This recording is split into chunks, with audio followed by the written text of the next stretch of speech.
Hello y'all and welcome back. Before we go on, a quick note on my t-shirt here. I am wearing a portrait of myself, as you can see, that looks exactly like me. It is drawn by my daughter Gigi. Daddy by Gigi is the portrait name. I was gifted this for my birthday recently and I thought it was the greatest gift ever. So just in honor of my daughter, cool little portrait there.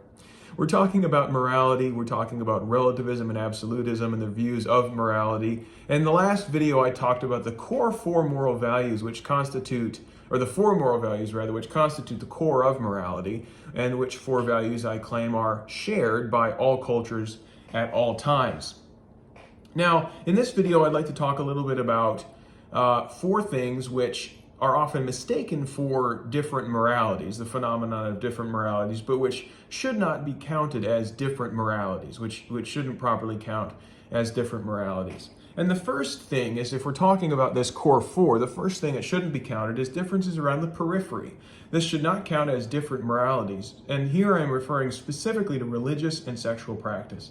So you're going to find some massive differences around the periphery between cultures. So for instance, and we'll touch on this in the next point here.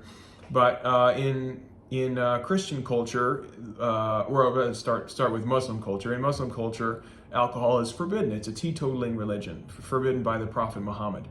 And in Christianity, not only is it not forbidden, but if you take one interpretation of Scripture, alcohol consumption is at the very core of the core ritual of Christianity. Jesus says, if you don't drink this wine, my blood, you have no part in me. So we're commanded to drink alcohol on some interpretations. So this seems like a clear contradiction. Same thing with sexual practice. It seems like there's just huge varieties of sexual practice, not only between but within cultures. But again, these are peripheral differences. These are not central. These are not differences over whether justice, self-control, courage, and wisdom are in fact values or are the values that ought to be adopted. These are arguing about how in these ubiquitous and very, very complicated areas of human life, we are to interpret these values. And it's going to be difficult to interpret these values. So I'll touch on both of these in just a bit, but I think that differences in these kind of how to interpret values in these ubiquitous and very complex areas of human life, specifically religious and sexual practice, count as peripheral differences. They do not count as differences around the core and thus should not be counted as different moralities. The second thing that doesn't count as different moralities is differences over non-moral fact, disagreements over non-moral fact. So if you take the question about is it morally right to consume alcohol, okay, what that comes down to at the end of the day is the question of really who is God's chosen prophet. If Muhammad really is God's chosen prophet, Allah's chosen prophet, then Muhammad's prohibition on alcohol is final. That's the last word. We absolutely should not consume alcohol. But if Jesus is in fact God and says that we need to consume alcohol to be a part of Him, then in fact alcohol is permissible and perhaps even required. But that's a question of non-moral fact. That's a question of religious and even metaphysical fact, not of moral fact. Even though this non-moral fact bears on a moral question, it's not ultimately a disagreement over a moral question. Another great example of this is the debate over abortion. Both sides agree that they're doing the just thing. The question is not, is justice a value? But the question is how to interpret justice. Both sides agree that it's wrong to take an innocent human life. It's just that they disagree over the question of does a human embryo or fetus count as a human life in the relevant sense.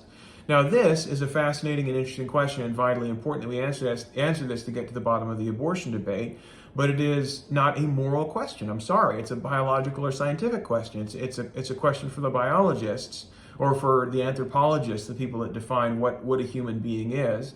But it's a scientific question at any rate. It is absolutely not a moral question. Even though it bears on the moral question of the morality of abortion, the disagreement between the two sides here is not over the morality. They agree on the morality. They hold that that justice is the right value and ought to be upheld, but they disagree on a non-moral fact. The third thing that does not count as different moralities is casuistry, or the problem of interpreting moral questions. The fact that there's debate over moral questions does not mean that people in the debate have different moralities, different kind of mutually irreducible moralities.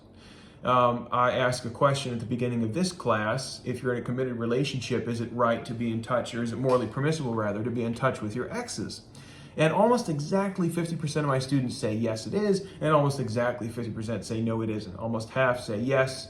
If you don't have the kind of trust that would bear you through communication with exes, you don't have the kind of trust to be in a relationship in the first place. And I value that my partner and I can communicate with our exes and trust each other in that communication. And about half say no, it opens the door to temptation. It's just generally a bad idea. And anyway, why would you want to be in touch with your exes? It doesn't even make any sense if you found the person that you're supposed to be with. So does this mean that I have students from two different cultures with two different moralities? No, it's people from the same culture with the same morality. They just disagree about how to interpret those particular values that they share. So interpretation of shared values, the problem of casuistry, moral interpretation, solving these problems does not mean that we have different moralities. Nor does it mean, by the way, that morality is a hopelessly subjective area. The existence of twilight does not disprove the existence of night and day. In other words, the fact that you have some gray areas does not mean that most of it isn't black and white, isn't pretty clear, either right or wrong. The fourth and by far the most important thing, though, that should not count as different moralities is people doing what they know to be wrong. And I am astonished by how frequently this is mistaken as a different morality. When you have a culture doing something that is morally bad, people look at that culture and say, well, look, you just know that if you go to that culture, that bad thing is going to happen to you, or people in that culture do that bad thing. That's just how they are.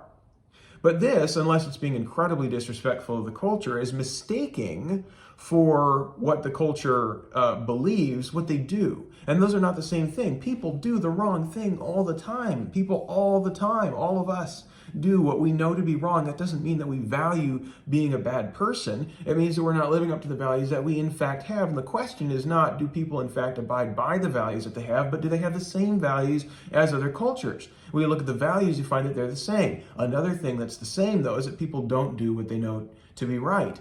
So the best example of this is slavery. If you look at the historical record, there are some kind of half-hearted attempts to justify slavery along religious grounds or something like that. But by far the majority of the responses to the abolitionist calls for the abolition of slavery is basically to say, to be very, very polite, get out of here. We don't care. We're making too much money doing this, right? It's not to say we have different values. We think this is morally permissible. I think they know that it's morally wrong, but they're making way too much money to care. They're making way too much money to change. And a parallel here might be drawn with our purchasing of consumer goods that are produced in sweatshops or produced in labor conditions which we know to be bad, which we know to be wrong, which we absolutely don't support. And we know that if we really could vote with our dollars in this capitalist system, we would support justice. We would be true, what they call social justice warriors, voting with our dollars by only consuming or only purchasing consumer products that were sustainably, organically sourced and only made by people who are paid a fair wage and so on and so forth. We don't do that. This is not at all to compare these things to slavery, of course, but it's to compare the basic move we make morally to know that something is right and to ignore it because it's convenient for us. That is the same move that people have made throughout history and in every different culture. But it doesn't mean that they have different moralities. It means they have the same morality that they're not living up to, the same morality that they're ignoring to do what they want. So, in conclusion, I believe that moral absolutism has an edge over moral relativism.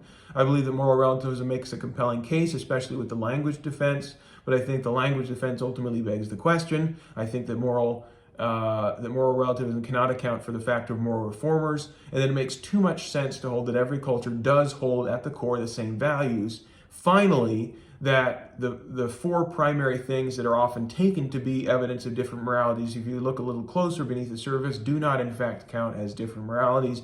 And therefore, I do believe that there is a single standard of right and wrong thought and action that does apply to all cultures at all times. All right, thanks for this discussion. We're going to get into one of those views of morality, one of those objectivist or absolutist views of morality in the next unit as we discuss utilitarianism. Thanks.